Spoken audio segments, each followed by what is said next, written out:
and making sure those kids have a fighting chance. We got an after-school program for them, which was a little bit of a challenge. That's one of those things where they had the money for the after-school program, but they didn't have a building to house it. So the money went someplace else.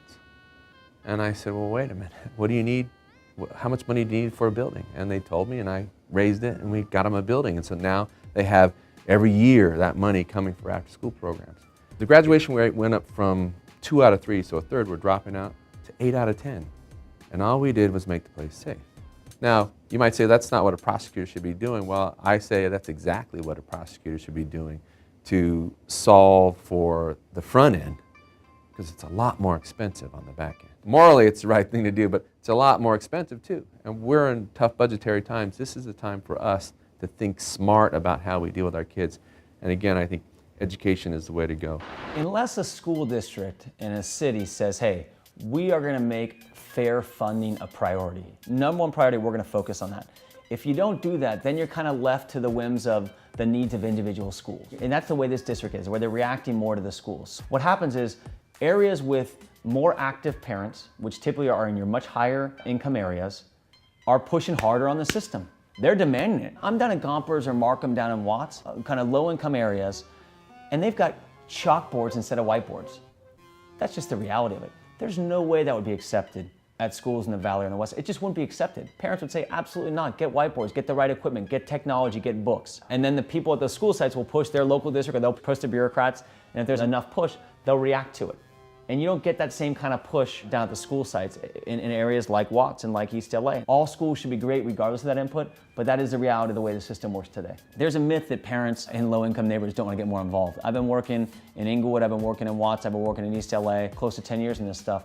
I have never met a parent who does not want their child to have a better life. Never met a grandparent, never met a foster parent, never met a guardian. What's been happening in those communities, they've been so disenfranchised for so long that they've just turned off.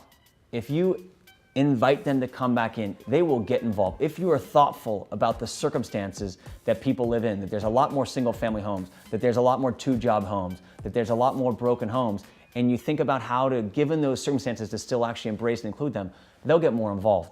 And when they get more involved, that helps a lot. A neighborhood prosecutor once said, I've never met a gang member who wasn't first a truant and or dropout.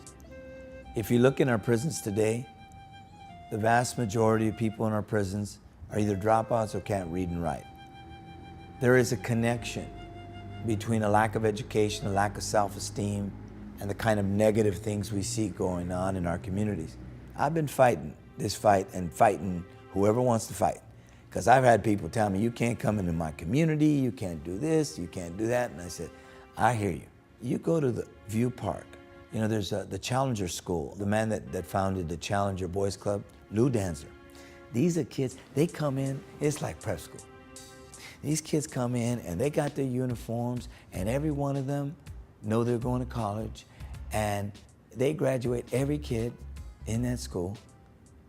Our kids can learn and they can succeed. We got to be committed to innovation. We got to reward achievement. We got to lower the dropout rate. We got to track the dropout rate. We got to have an A through G rigorous college-ready curriculum, but we also have to have an opportunity for kids to be able to develop workforce skills as well, because not everybody's going to college, but we want everybody to have the opportunity to go to college. What a waste it would be that Tom Bradley was the first African American, I'm the first Latino to be elected mayor, and nobody comes after us. And nobody will come after us if they can't read and write. And that's unacceptable. In this town, the town where the world comes together, the most diverse city anywhere in the United States of America, maybe the world, here, all of our kids should have an equal chance at opportunity. And you can only get that with a good education. Schools certainly play a critical role in the issue of trying to prevent young people from joining gangs or engaging in gang violence.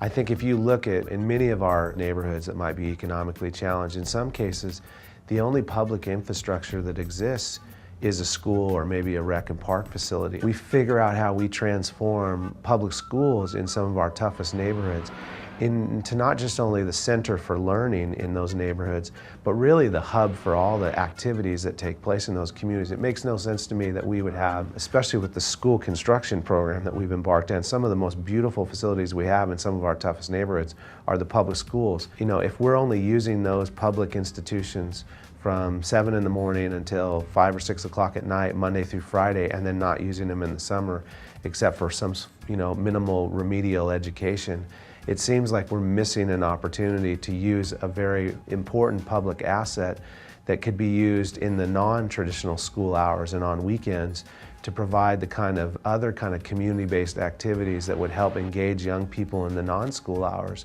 No one in this country has figured out how to solve urban public schools. You know why? Because there's no city in this country where every single kid is getting a good education and reaching their potential. If that's the case, we gotta admit one thing.